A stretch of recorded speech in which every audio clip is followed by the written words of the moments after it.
Hello hi, இன்றைக்கி ஒரு one pot recipe tiffin sambar தாங்க பார்க்க போகிறோம். இது ரொம்ப குயிக்காக செஞ்சிடலாம். எப்படி செய்யலான்னு பார்க்கலாம். ஒரு கப் அளவுக்கு துவரம் பருப்பு எடுத்திருக்கேன். 3/4 கப் அளவுக்கு பாசிப்பருப்பு எடுத்து ரெண்டையும் க்ளீன் பண்ணி எடுத்துக்கோங்க.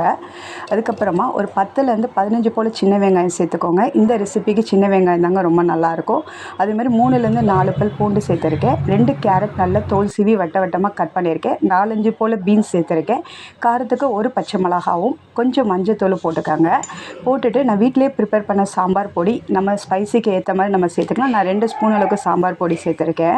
கொஞ்சம் பெருங்காயத்தூள் சேர்த்துக்கிறேன். சேர்த்துட்டு இந்த காயும் பருப்பும் வேகிற அளவுக்கு கொஞ்சம் தண்ணி சேர்த்துருக்கேன். சேர்த்துட்டு இந்த சாம்பாருக்கு தேவையான அளவுக்கு கல் உப்பு சேர்த்துருக்கேங்க.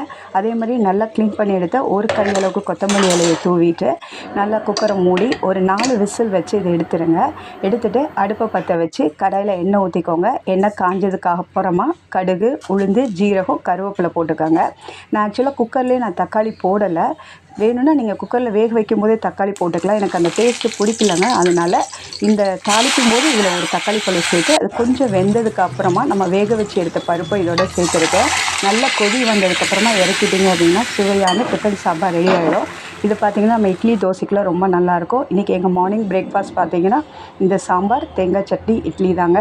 ஹோப் தட் இந்த வீடியோ உங்களுக்கு பிடிச்சிருக்கும்னு நினைக்கிறேன். கண்டிப்பாக இந்த சாம்பாரை வீட்டில் ட்ரை பண்ணி பாருங்கள். ரொம்ப டேஸ்ட்டாக இருக்கும். பிடிச்சிருந்தா கமெண்ட் பண்ணுங்கள். தேங்க்யூ.